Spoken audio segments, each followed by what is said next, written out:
Good morning, good afternoon, good evening, depending on where you might be around the world. And thank you for joining today's webinar, Ask a Professional Scrum Trainer, featuring Rich Visotcky.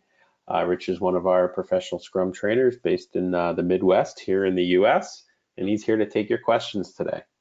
My name is Eric Naberg, and I'll be your host. I run marketing and operations for Ken Schwaber here at Scrum.org. Next slide, Rich. So this series, as many of you probably already know, and those of you who don't, welcome. We try to run these about once a month, where it gives you an opportunity to ask one of our professional Scrum trainers or more questions that maybe are coming up in your work, in the work that you're doing, and to help you continue to learn and continue to grow. We probably won't get to all the questions. I'll put that out there right now, as we generally never do, but we'll do our best to address those questions that we don't hit and answer via email following the event. Next slide, Rich. So just briefly, who is Scrum.org? Scrum is founded by, as I mentioned, Ken Schwaber, the co-creator of Scrum.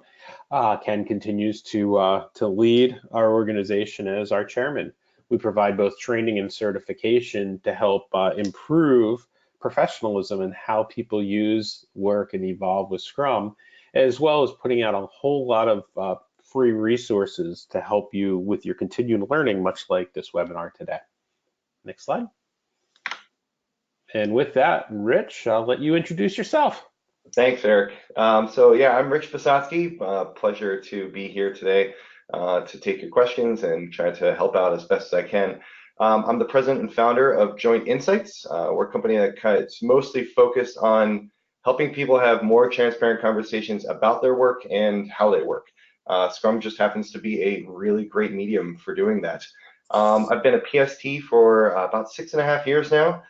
Came in through the PSD class in the development track and was a software developer for a long time. Right now, I'm the one of the 2 stewards for the Professional Scrum Foundations course, an awesome course about learning Scrum on how to do it, and the other courses up there I teach as well. Also a License Management 3.0 facilitator to kind of help bridge that gap of like how do we create these good spaces for Scrum teams to really go and thrive. So I live up here in Milwaukee, Wisconsin. Just got a kid and a dog, and kind of love life, up here. Well, it's still warm enough to go outside. Great, thanks, Rich. Next slide. So just real quick, and then I'll hand it back over to you, the audience, and to Rich. Start asking your questions. You'll see on the little portal here for GoToWebinar how to ask those questions. Just type them in. Ask away. We'll try to respond to the best of our ability, and I'll go through them and get them over to Rich. So with that, let's get started. So the first question here, Rich, they're just starting to come in. Awesome. Cool. So first question, do we really need a daily Scrum? It kind of gets boring just answering those 3 questions every day. It does. If all you're doing is answering the 3 questions every day, that would get really boring. Just kind of like the same thing with the retrospectives that are just, what do we do well? What do we need to improve? And how are we going to change? I think there's one thing, to consider is changing up your formats, right? Just making sure that you keep it fresh and engaging for people, because if you're doing Scrum for a long time on the same effort with the same team, you don't want things to get stale, right? And just trying to answer those 3 standard questions of, what I do yesterday, what do I do today, what impediments are in my way, can get kind of boring, right? So we'll talk a little bit more about what you could do in just a sec, but remember the importance of the daily Scrum. It's sort of just that minimum bit to help enable some transparency for the development team about what they're doing for their work. It's sort of like there to help us replace other meetings and checkpoints, and let's try to gather together. Not at other times. Nothing saying you can't, but if you're really looking to make sure just that we're all on the same page, we've got a good understanding of what's going on with our work and kind of who's working on what, the daily Scrum is your key event for that. If we don't go and have it every day, we're going to lose some of that transparency, and we're really going to lose our ability to inspect and adapt our ability towards meeting the sprint goal. So make sure you have your daily scrum every day. Maybe, none of the weekends when no one's there, but or if you are working, go ahead and do that. But you still try to keep that point where you're just having a conversation about how are we going to collaborate today? How are we going to make progress towards our sprint goal? And how can we optimize ourselves and do that? So just some quick tips. Maybe just throw up the sprint goal in your daily scrum and take a look at that and say, hey, does everyone know how we're getting there today? How are we collaborating today, right? Or maybe just put up your product backlog items that you're working on in the current sprint backlog and say, are these things done yet? What are we going to do today to get them there? And so those can be other ways that you might organize your daily scrum just to make it a little bit more fresh and not so boring as you go through and still find those ways to inspect and adapt. Great, thanks, Rich. And just always remember why it's called Scrum. It's about how do we move the project or the product forward, just like how a scrum in rugby moves the ball forward. Right? And that daily scrum is all about looking at, are we heading toward our sprint goal, the goal, as in rugby, the end line, and what do we need to do to make sure we're heading toward that goal? It's not about the status, but it really is about getting forward and inspecting what we're doing and moving forward. So thanks. Yeah. And as a team, right? Not just as one person. Because sometimes you might have people are really busy, right? And others don't know if there's any way for them to plug in. And without that opportunity, just to meet at least once a day and go and say, hey, what's going on here? I've got some time, or I finished this work. Does anyone need any help? Or if you see another team member struggling, to be able to come together as a development team and help them out.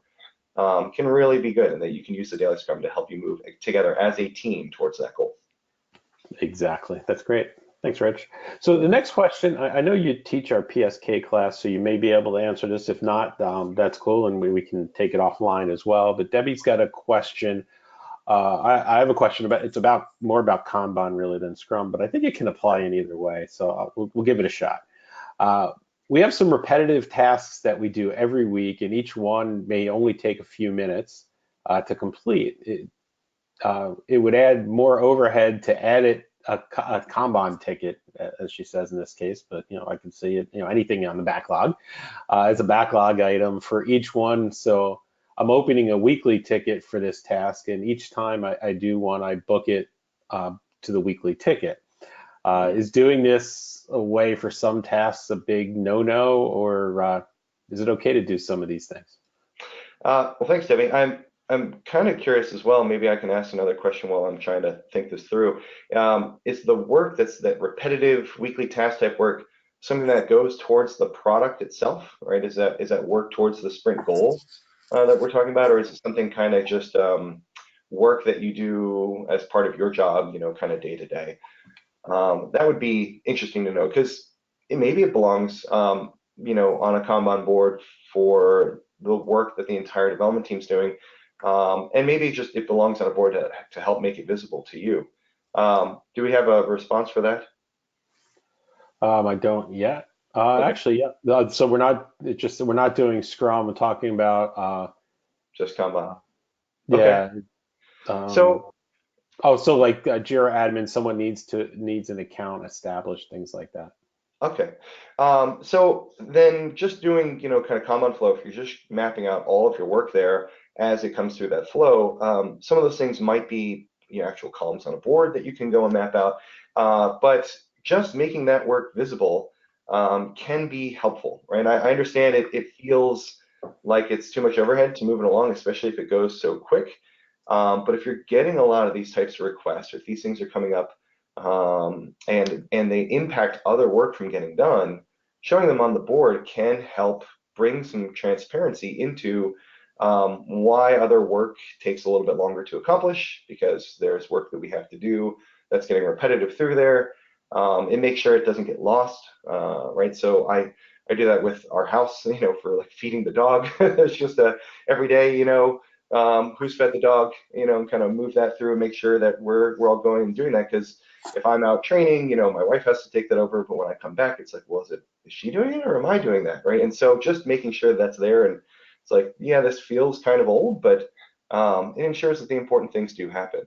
So I don't see a problem with putting those things on there. What I think is just what's the benefit that you're getting out of that, and what other information might you see by making that work transparent? And if there's value in making that work transparent, but because of what it tells you about other work you're doing or ensures that it happens, I'd say keep it on the board for a while. If not, and you can track that work in some other way, maybe it's just a calendar notification that you need to have or something like that, so that because it's not important towards the rest of the work that's getting done, maybe you track it in some other way. Great. Thanks, Rich. And I think you hit on Debbie's question.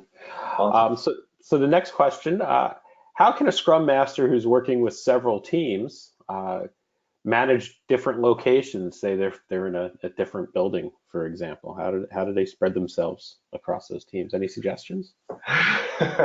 That's a tricky one. I think that that Scrum Master probably knows the best, because of their location, right? If they can literally just walk over to another building, great, good for them.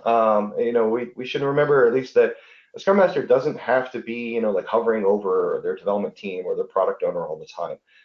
They're always trying to go and find out what's impeding our ability to use Scrum successfully there, and what can I go and get myself into that really helps us ramp up the value that we get from using Scrum. So sometimes that's working with a certain development team, and just kind of seeing how are they moving through things and bringing back observations to them about, do you realize you're not really communicating all that well, or the three of you that are sitting in this little cube pod over here aren't talking with the people who are across the hall all that well. Like you can actually get out to move and talk to each other. And for those kinds of things, you might need to have a physical presence, just to see it, right? But even if you're not there, it might come up in other kinds of ways, right? If you're going and visiting another team. And so sometimes maybe as well, the Scrum Master isn't even with one of their development teams or their Scrum teams. They might be working with stakeholders to get them to understand a little bit more about the product backlog and kind of how they can work with the product owner on that, or talking with somebody in finance to try to help us go and understand how to better, fund Scrum efforts and products in that kind of way. So, I'd caution on just the fact that, you need to be near all these teams. Even if you're a Scrum Master for one Scrum team, you're still a Scrum Master for the organization, and you might be doing other things in those areas too. So that's some things to consider. Otherwise, yeah, walk around. Maybe, if there's some kind of video type, always on video situation that you can kind of pop in and out of, with people there. That might help. Or just, set some office hours for your teams to say, hey, you know what, I'm just going to pop over to this building between 1:30 and 3 p.m. And so if you have some questions, come on over and work with me while I'm in this physical location, because tomorrow I'm, driving down to our other office 30 minutes away. I'm going to be spending the day over there. Great. Thanks, Rich. Mhm. So here's a pretty common one that certainly comes up a lot, and there's certainly a lot of exercises in our training classes that help address this as well. Because I think, as I read it, you'll understand. But I think it's really getting a new team to understand the value of the events. My team is an existing team, and they're now being told, or in this case, it says asked, but it sounds like told, that they are going to do Scrum.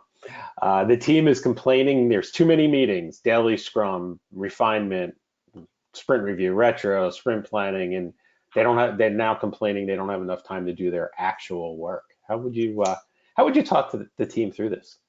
Oh, if, interesting story about that. I encountered a very similar thing. I had a team that they said, felt like all they were doing was they were spending all their time in meetings. And there was a little bit of truth to that, because something that wasn't made apparent to me when I first went and joined to help out with them as a Scrum Master was that they were actually on multiple different efforts, right? So I had a team that was doing internal consulting within their organization, and I thought that they were dedicated towards the product effort that we were working on. So we would be setting up, refinement sessions and having daily scrums and whatnot. And almost as soon as they finished that, they had to go and jump on other products and projects that they were essentially contracted out to. So they did literally spend all their time in there when we thought we were scaling those events to fit the time box that we had. So I don't know if that situation applies here, but just see kind of what else, I think the overall thing is what else might the development team be into? Are there other meetings that they're attending, and do they really need to attend those other meetings? Like, are there other architecture review sessions and things, and are teams being told to go to those? Do they feel they have to, and what value do they get out of that? Because the Scrum meetings are kind of they're actually sort of minimal in that they're meant to help you eliminate some of these other meetings. But let's say I have a 2 week Scrum, right? I have a day probably where I'm having reviews, retrospectives, planning, or maybe we split those up between 2 days. But otherwise, I'm asking for 15 minutes of time from a development team during their workday.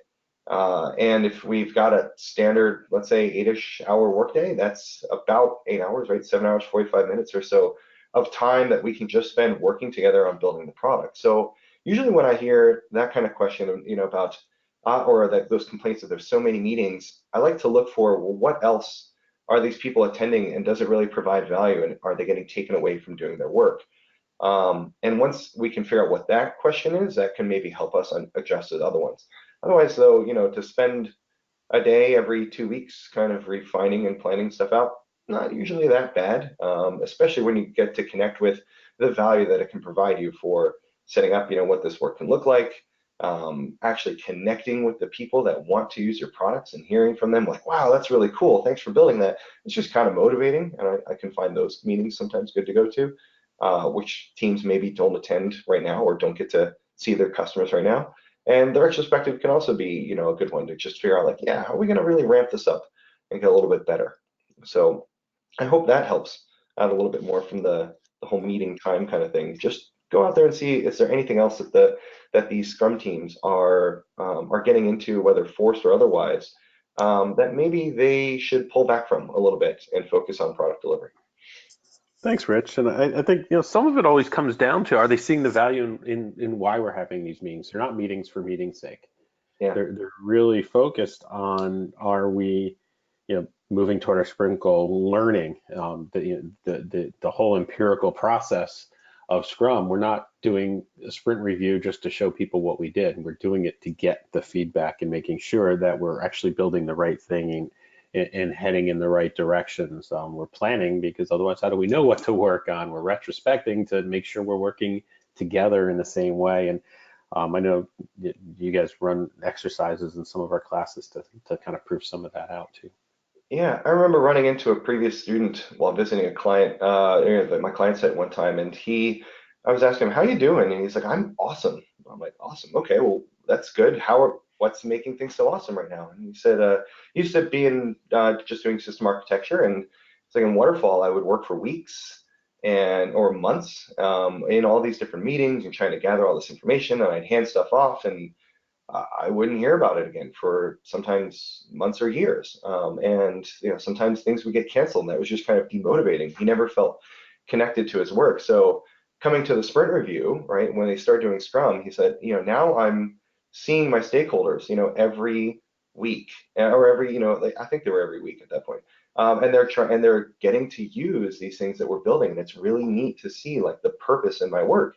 And then in the daily Scrum, he's like, I'm collaborating with the people on like, hey, well, we've got this architectural issue. I can come over here and pair with you, and we can start talking through what it should look like, and then create the solution right there on the fly. So that was also connecting him with his work a little more, because it wasn't just creating diagrams, and trying to lay things out theoretically. He was seeing this stuff come alive. So each event was providing more purpose for him too. Great. Thanks, Rich. Mhm. So this could be a fun one. What are some of your favorite retrospective formats to help freshen things up? Favorite retrospective formats. The sailboat is fun, but I see it get overplayed a little bit. So that's always kind of a little weird. I've been trying to get a little bit more into liberating structures over the past year and learning about them a bit more. And so I sometimes try to combine a few of those to create a new retrospective. So one thing that I did with the team recently was we did this thing called impromptu networking, where people get together in pairs with some kind of prompt, like maybe I'll say something about what was one thing that surprised you about, like what was one thing that surprised you about this past sprint? Get together in pairs and tell a story to the to each other about that that surprise.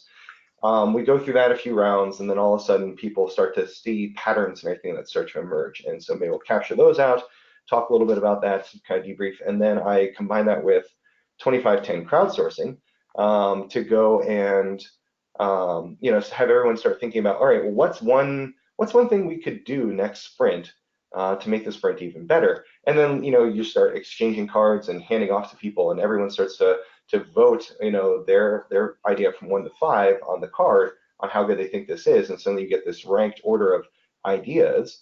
And it's like, well, why don't we go and take these to action, right? Take the top one or maybe the top 2 or 3 to action. So that could be a fun way to kind of mix it up, because it gets people up and moving around rather than just sitting in one place, so energy stays a little bit higher. I see Eric also listed tasty cupcakes, lots of good ideas on there. There's just a lot of different retrospective techniques. And then Esther Irby and Diana Larson, the Actual Retrospectives book, has a whole bunch of patterns in there, which are really neat. But I think that the best one is the meta pattern in the beginning, where they talk about like coming in, getting some data out there, right? Just gathering information from the group, letting the group respond to that in a kind of an emotional way, a gut feel, figuring out now what do we want to do with that, right? Kind of what insights do we get out of that? And then what actions are we going to take from those insights? So that's sort of this meta pattern that you can use to start coming up with all kinds of techniques. And if things get really boring, I'd also say just change the location. Go to a park, go hang out in the lobby, go to a restaurant, go do your retrospective, over lunch or something. Still have the retrospective, but sometimes just changing up the location can infuse a little bit more energy into it and get conversation flowing a little better. Great, thanks, Rich. And yeah, I threw up there's a great site for lots of activities and games and different things called tastycupcakes.org. I threw that in the chat there, that you can certainly check out and get lots of resources that you can use. Yeah. So next question, this is a pretty common one. How do you advise management when their Scrum teams just continue to grow, and now they're over 17 members? So rather than creating multiple teams, they're just, let's add more people to the Scrum team. Wow. Okay. So another interesting question is, who's adding these people to the team? I guess management in this case, and it's sort of like why. It's a good question to ask. Of, do we just have people we need to put on a team because we didn't know where else to put them, or is our Scrum team actually asking for additional help in certain areas because they're maybe missing a skill that either they could maybe pick up themselves, but are getting by having additional people with that skill being brought on. I'm going to draw something out here really quick, if this maybe also can help us out. So we've got large team, right? If I just kind of start drawing a team, I can start adding people. I start with my team of 5, my development team here, and then we add a few more people, and we add a few more people, and we add a few more people, right? And we just had this big group of people that, how are they going to have all these conversations, right? If I think about how conversations flow between one person and another, like all these different lines of communication that start coming in just get really messy and hard to go and add any kind of cohesiveness. Usually when I see things like that, what ends up happening with the teams is that they start naturally fragmenting themselves, right? So all of a sudden these 5 people over here will get together and they'll start doing some work in one area, and then we'll have another group of people over here, and they'll be doing some other work. And if you start to see that to happen, right, where the team starts naturally splitting themselves up into different teams, I'd suggest just let it happen, right? Create new development teams that are focused in different kinds of areas. And that's sometimes hard for management to accept, right? Because they want to maybe have control over who these teams are and understand where things are. But if that's the way that the people that are doing the work feel that they should organize themselves to best accomplish the work, right? And what does management really care about? They care about getting this work done, right? Actually having a product, not just trying to go and kind of control your life. But they think they can do that to make it better. But if this starts to happen, just let it happen, right? Let's create 2 or 3 multiple teams out of that, if that makes sense. Maybe you start creating some kind of community of practice between them where, there's a few people over here, like this, purple-headed person and this purple-headed person here, right? Which actually have some kind of common knowledge, right? Maybe they're both UX type people or something. And so at that point, okay, cool. We'll have some kind of user experience group, which we can get back together and kind of help, cross collaborate and share ideas. But they should still maybe be on their own separate teams. The other thing that I'd consider for that is sort of when you have this big team, right? And so like if I've got a product owner over here, right? And I've got my development team all over here, right? And I've got a whole bunch of people. And together they're, one big Scrum team, right? As one big container kind of around them. That's the container that we want in Scrum, right? We want the Scrum team to really go and thrive. And I'll throw a Scrum Master in here too. Okay.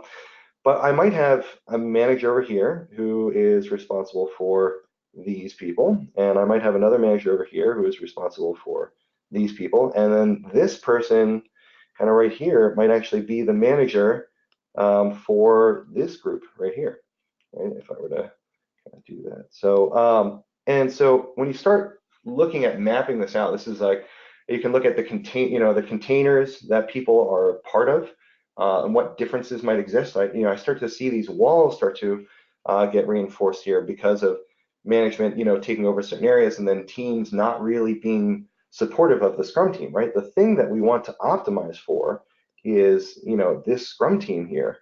And I think it's important, especially Scrum Masters, to come back and start highlighting that with management to say, hey, this team needs to be able to accomplish work. And if they feel like they have a better way of doing it, such as creating these other separate teams, then by all means, please let them do that, because that helps us build products better. And so this might be a good opportunity for a Scrum Master to kind of understand a little bit more about the development team, what's going on here for them. Why are these people coming in? Are they asking for that kind of help, or are there other ways? Or if management is just kind of keep assigning people to a team because let's find out why, and do they understand the impact that this could be having, and then maybe ask them, like, could we approach the team and say, hey, how are you all doing right now? If we add another person, what do you think that would do? Is there some other way that we can manage this? Because we've got a great person here that needs to get involved, but we don't know where to put them right now. So those are just maybe some ideas that can help you from understanding like the growth of teams. Now, that said, a team of 17 may actually function well. The biggest development team that I ever saw was about 20 people. And there were actually 2 teams that merged together when they were doing some very correlated work. And they had to be very diligent on their communication. They were very, very effective because they'd already been working a lot together as 2 different teams. But they realized that the best thing that they could do for one sprint here, minimally, was to come together as a single team. After that, they actually separated into 4 new teams when they broke back up. So I'd try to push this decision down to the development team to figure out how do they want to organize into different teams, with the goal of how does that actually help us go work better together to build a better product. Great, thanks, Rich. So Maria's got a question about the product owner. What can a product owner do if the development team members are requiring very detailed, described little small tasks? They don't want to break user stories into smaller tasks themselves. They want the product owner to do all of that. Saying that, if I recall again, the development team doesn't want to break down the work into smaller tasks? Correct. They want the product owner to provide very, very detailed descriptions of all tasks. Okay. Um, and perhaps a flippant answer that might even come straight from Scrum though is as a product owner, push back and say, actually, it's not my responsibility to tell you how you do your work, right? I'm here to help maximize the value of the product, and I'm trying to understand what our customers want, describe that, describe the value that's coming out of that, describe what we want this product to kind of be when it's done. But I'm not the expert in how to actually go and build this stuff. You are, right? So if you don't want to break down the work, don't break down the work. But if you want it broken down, that's kind of more on you, right? So maybe that pushback can help a little bit there with explaining kind of the accountabilities of each of the roles there. And maybe by simply, refusing to do it, saying, hey, if there's something you don't understand about the product backlog item in terms of what it is that we're looking for here and why we want to do it, I'd be happy to answer that question. But as a product owner, I'm not getting involved in how, and just leave that be, and see what your development team does with it. Maybe they continue to get the product done as well as they can. Maybe they start splitting stuff up, on their own because they need it anyway. But that's really their responsibility. So I'd push off and then retrospect with that, especially with the help of a Scrum Master to kind of guide the development team through, maybe by looking at a historical, version of their sprint backlog. How did work flow through? Did we see stuff get stuck? Why did it get stuck, right? If it was getting stuck, maybe we need to break it down more. Why did you break it down when you're doing it? What did you do every day, right? And just could you have broken it down into daily tasks, daily work that you'd want to do? Or one of my favorite ways of actually managing a sprint backlog is I write up a bunch of acceptance tests right off the bat, right, in sprint planning of, oh, I've got all these acceptance criteria. How would I test that, right? And so I start with a bunch of failing tests, and the sprint backlog, the plan is get these tests to pass, because that helps us meet acceptance criteria, and new tests will come up along the way. But if you're struggling to just break down work, maybe you bring it down to, well, how will I know that this is done, and measure progress against that.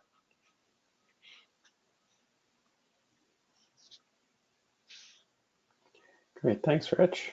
Yeah. So here's an interesting one. So my organization is low on the agile maturity scale. We started to use Scrum about a year ago, and I'm trying to encourage people to break out of silos and become more T-shaped.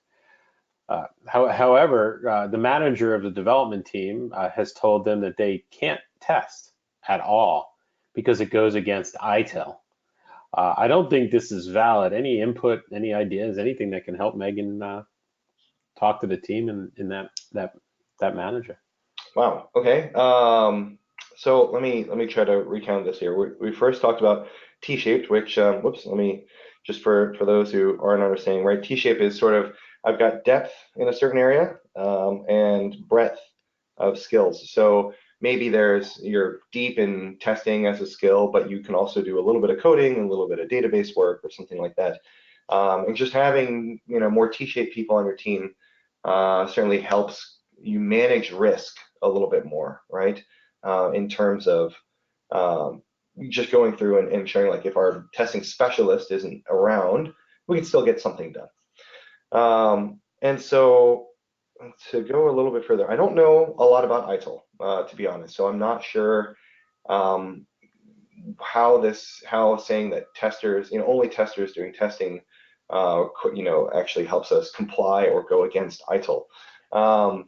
But if I, at least in Scrum, the development team as a whole is responsible for that testing. Now, that could be everybody doing that work if that helps us get the job done. That could be a single person. It's really up to the development team to kind of figure that one out. I've seen times where one or two people are doing the bulk of that kind of work, but then there's a risk that, do others know what to do there, especially if somebody goes on vacation. That happened to a development team I was on, where our testing specialist went on vacation for a week, and some of us didn't know how to log into some of the test servers that we were using that he created. So how do we manage that? So I think the kind of the key thing there is to figure out what's the need for that requirement. For testers being the only people who are doing testing. Is there some kind of regulation that we're trying to meet, or something else that says, this is done to ensure a security of a certain level or whatnot, and see, is there another way that we can go and solve that kind of problem? And does the regulation really state that, right? And I wrote a while back about like FAFSA finance reporting for like CapEx and OpEx expenditures. And if you read it, it feels a lot like we have to do waterfall because that's the predominant framework and methodology that was out when the guides were written. But it doesn't say you have to use waterfall. It says you have to clearly define what's a feature product versus what's maintenance, and have some way of acknowledging that. That might just be a flag on a product backlog item. So that's maybe a start there. What am I missing in that question? I feel like there's something that I'm missing towards the beginning of that question that wasn't answered. No, I think you hit it, Rich. I think the big thing is this manager's possibly, to me, using it to prevent their development team from doing testing, and they're using potentially either misunderstandings that they may have of ITIL, or just trying to use process as a weapon. Yeah. So to my understanding, and it's been a while since I've worked with ITIL, it defines what you need to do, not who. There's no who in ITIL, and who needs to do what. So there's nothing, to my knowledge and understanding, or certainly my recollection, that says, well, developers must write code and testers must test code. It talks about the process of configuration management and delivery, and in those different pieces, and these things must be done, and a lot of the checks and things like that, but not who. So I would get them to describe back to you. Okay, where does it say? Bring it up. Yeah. Development manager, show me where it says that our developers can't do testing, because every best practice in the world, or every practice, there's no such thing as a best practice. Every practice that we see, and certainly evidence, is working together to understand quality is critically important, and improves for more successful software delivery. So Yeah. I would bring it back to them. I had that something similar happen with a credit union that I worked with. They had to leverage a third party to do testing, in order to meet some kind of regulation funding requirement. It was just that they wanted to have some kind of separation of concerns in there, and so they said, who created the product couldn't have the final say on the testing of it. And it was like, okay. And so the Scrum team got together and like, this just doesn't feel weird. I'm like, do you really have to do that? And they showed me the contract and the requirements that said like, yes, we have to go use this other third party. I'm like, okay. And the Scrum team said, well, what should we do? And I was like, well, maybe you can make them as bored as possible, right? Like if you're handing off something and saying that this is releasable, right? This is done, and you think that it needs a certain level of testing to get there to ensure you've done what you said you were doing to help you design the products that you're actually building, then do that testing, right? And you ideally want to be handing off products to this other testing group that are better and better and better in quality, such that they literally have nothing to report other than, yeah, everything looks good.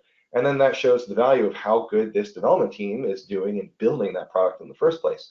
So, if there has to be some kind of other third-party verification, that's fine. But on a Scrum team, yeah, I would take a look at, leveraging the entire team to make sure that we get the work done that we need to. And like Eric and I have been saying, like, come back to, is that really a requirement? Like, or is it just a misunderstanding about how something's written? And if it is really a requirement, how is that actually helping us to achieve the goal? Or does it not? Might we want to look organizationally in the future about moving towards something different if this is impeding our progress towards achieving our goals? Great, thanks, Rich. So there's a question here. I'm going to rephrase it a little bit, but Steve asks specifically, what are your thoughts on the practices of Scrumban? To my understanding and reading lots of things around it, many people call many different things Scrumban. Hmm. So I'm going to rephrase it, and Steve, feel free to chime in with more questions. But you're one of our Professional Scrum with Kanban trainers. Well, we'll talk about that and why using Scrum with Kanban and the value of it. So I agree. Using Scrum and Kanban together have been awesome. I've been trying to bring more teams to doing that I work with lately than not. Um, and so that's fine. And I agree, like I often see many different definitions of Scrumban. Sometimes it's we're doing Scrum and Kanban, sometimes it's we're doing Scrum, but we're not because we don't have a retrospective, because we can kind of do that whenever we want, or we don't really need planning because we just pull things through the board, or whatever the definition might need to be there. I think that some key things to think of is if you're doing Scrum, do Scrum, right? And the Scrum guide or the Kanban guide for Scrum teams also calls that out. It says, if you're doing Scrum, Scrum's kind of at the forefront there. We still need to have a product owner, a development team, a Scrum Master. We still need to have a sprint, and the container of a sprint planning, daily scrums, sprint retrospectives, sprint reviews. We still need to have an increment at the end of every sprint. We still need to have a product backlog and a sprint backlog. But then we can use Kanban to have a much better understanding of flow. And so I think what we can get out of that is actually some really good insights into what's going on with our product. So if I were to just kind of create, sort of a basic Kanban board here, right? Something very, very simple.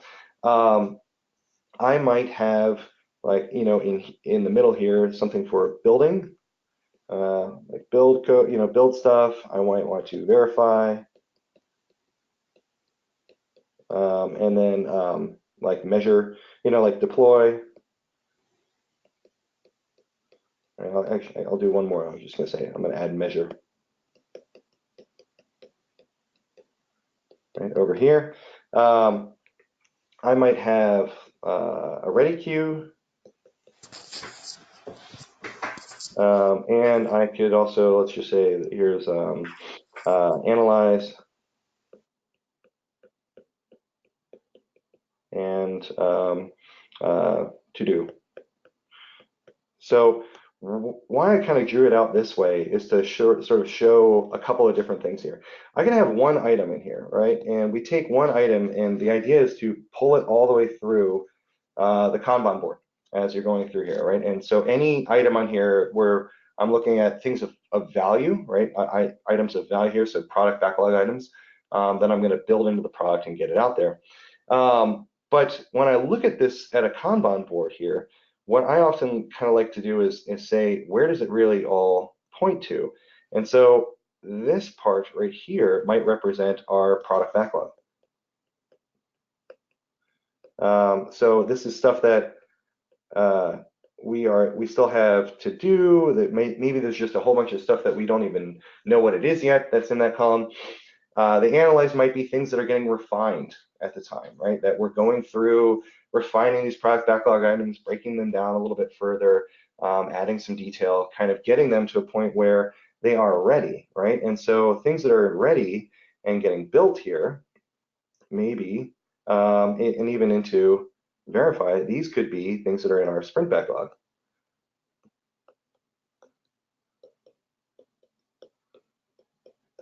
Okay, and then towards the end, when we actually get stuff out, right, even in the verify, deploy, measure, this is part of the increment. And so when I look at it this way, because I draw it this way because it's not so much about time when you're looking at moving things through. Kanban helps make work really transparent, right? It's there to help enable hyper transparency into our work and help us understand the flow of work, right? And when I think about that, it comes back to the things that help give us transparency in Scrum are artifacts, the product backlog, sprint backlog, and the increment. So those a given item of value that we want to make transparent might be in different places in different states at different times. So we can look about pulling these things through and representing that flow here. And so this kind of also could help us say that, as we're moving along, this item, in the product backlog, it might be there for a little while. We get it into the sprint backlog. We want to start watching it move through there really quickly. And we might want to measure the cycle time there to say, like, are we getting these things done within a sprint, or kind of how many things, because that can help us plan in the future of how much work to pull into the next sprint, as well as when might we expect that to be done and future forecasting against the product backlog. And then even once we get something completed, right, done is just releasable. I might still want to measure that thing a little bit further out, especially if I'm applying good UX practices to say, I've got these hypotheses about how this thing will affect our customers, and how are we going to measure that response? So I get something out, I verify that it's working, it's ready to go. And, that might be when we're actually done. I deploy it, right? So it's part of an increment. It's now deployed and in production, and now I'm going to measure that, continuously as we go along. So this is where I think Kanban can really kind of, help from an overall perspective of where your work flows. But I also think, like, even down when I get just to this part here about, ready, build, verify, deploy, if I just look at measuring, cycle time and such, kind of in this area here, and everything that comes through this spot, that can help our Scrum team really understand, like, where's work going right now this sprint. Are we getting things done? How much work can come in? If something's sitting around for a long time, why and what do we want to do about that, right? How can we collaborate as a team to make sure we pull this item, through, rather than kind of letting it get stagnant there on the board? So Kanban together with Scrum can help a whole lot. Now, and that's why we kind of say it in that way, that make sure you're doing Scrum and then add Kanban with that, right? So that we can help get some visualization here and some much better transparency into the flow of work, rather than when we say Scrumban, like you said, there's so many different definitions. It's kind of hard to see what we make. It's better to kind of get it out there with everybody. So does that help? Yeah, Steve kind of added to this, and I think it was in line with what you just said. He says, if we're only doing parts of Scrum, should we just call it Kanban and not confuse things? He said, the principles of Kanban, and just start there. Wouldn't it just be best to call it Kanban? And I think what you've now said, and I think addresses this, which is, don't change Scrum, continue to use Scrum. It's a simple framework that you're pulling practices from Kanban into to work in a manner that improves how you're working. But yeah, if you're not using all of Scrum, those 16 pages, then don't call it Scrum. Right.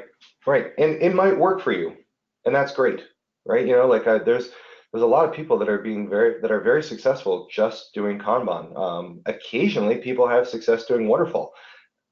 Not all that often, and there's a lot of cycle time, a lot of change, right? That as we go through in life, I think our organizations, our products, our customers' needs, et cetera, keep changing at an ever increasing pace. So Scrum can help us deal with that change, right? At least by having these continuous feedback loops, right? And inspect and adapt at different times. And then Kanban just helps bring some transparency to that work. And so maybe in a sprint review, we're looking at this and we can see what items are verified and ready to deploy. We can talk with stakeholders about that, right? Just by pulling up, go through their increments, see if they like it, and then show them the board and say, yeah, here's what's good. Here are the things that are still in measurement, right? That we're still analyzing. And again, all of that is done in the scope of a sprint, right? The sprint is just a time box to help us kind of go and check back in on things on a regular cadence there. So even if you're doing Kanban here, that can help.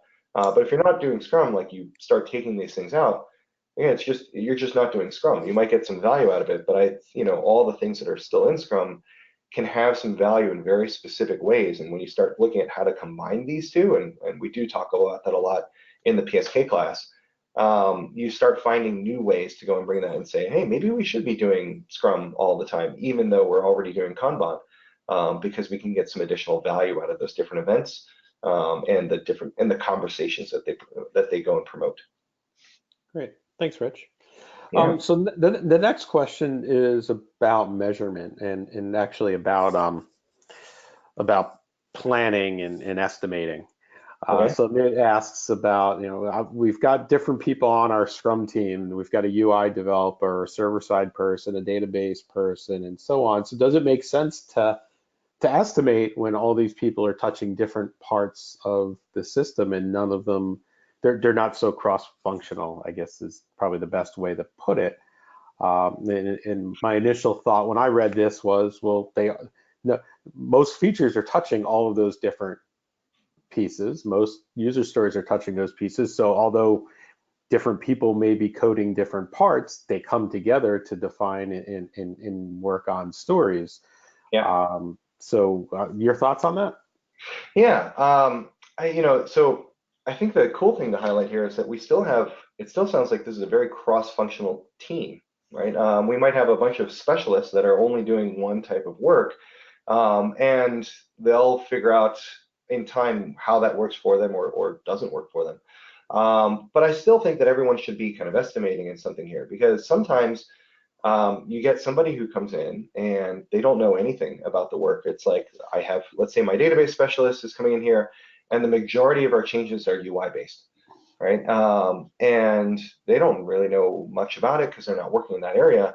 I still ask teams in those areas or people to estimate with some kind of, answer, like, I don't know, maybe this is extra large, or this is, like a 21, or whatever units you're using to estimate.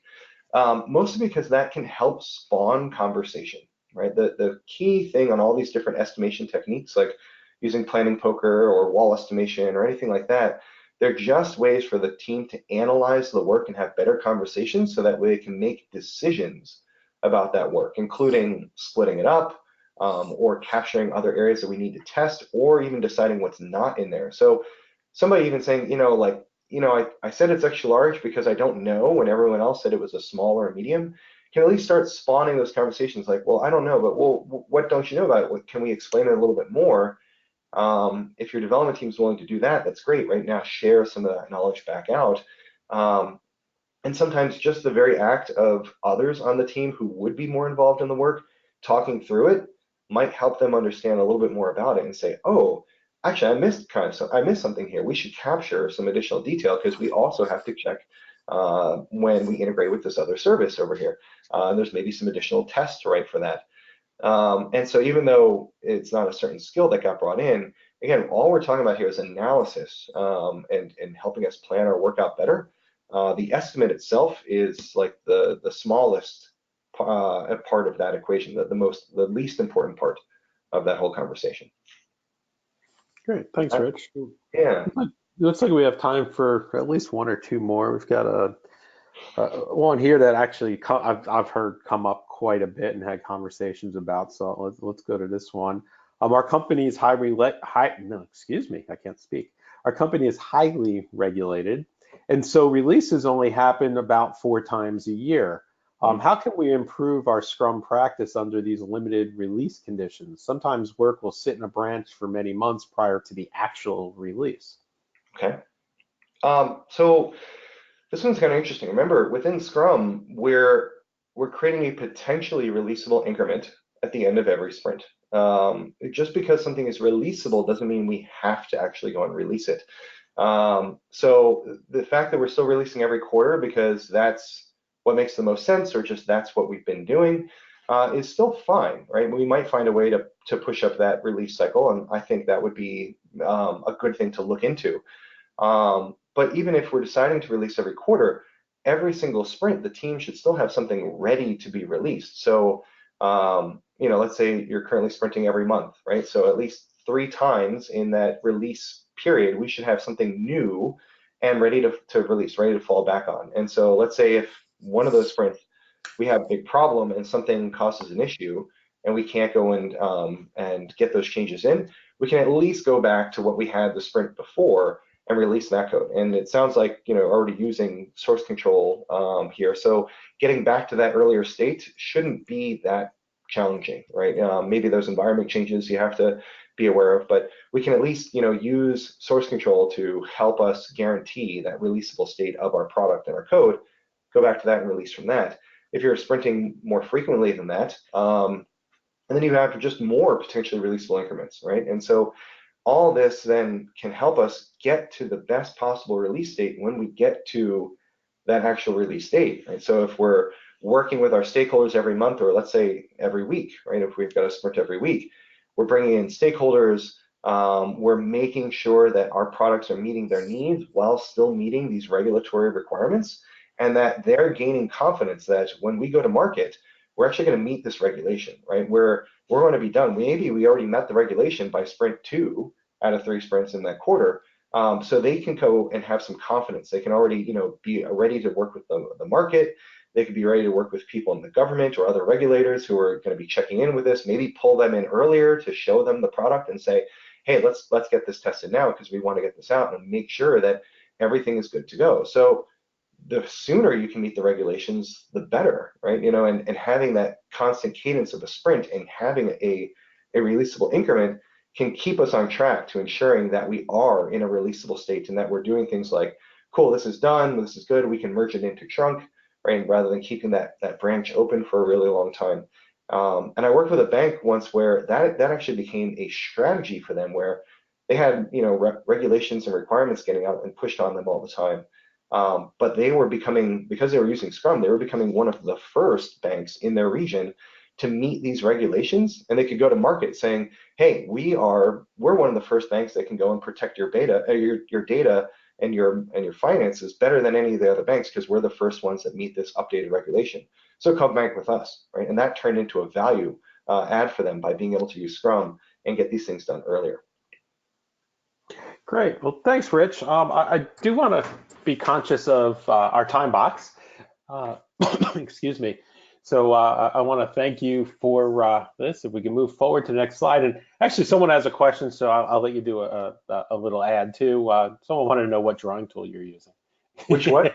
What drawing What tool? drawing tool? Yeah. So this is Concepts. Concepts is available for Android, iOS, and Windows. In fact, if you look at some of like the new Windows Surface demos, like on their big screen, they're using Concepts. But it was just a really cool drawing app. I loved the little panel right over there, and it's one of the best ones that doesn't move around while I'm drawing on it. So I've got a pixel slate that I'm drawing on over here, so running Android version of the app, and then casting that over to my screen.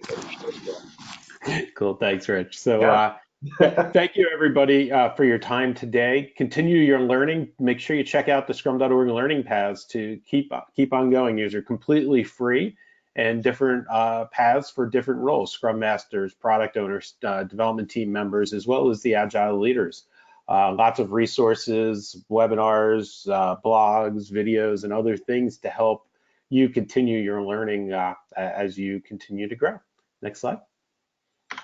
So with that, I just want to say thank you very much. Continue to follow along. Join the forums. Lots of people asking and answering your questions. Follow us on Twitter, LinkedIn, Facebook, and continue to read our blog. There's probably about 30 or so blog articles put out every month by our professional Scrum trainers like Rich. With that, again, thank you all very much and have a great day. Thanks for your questions, everybody.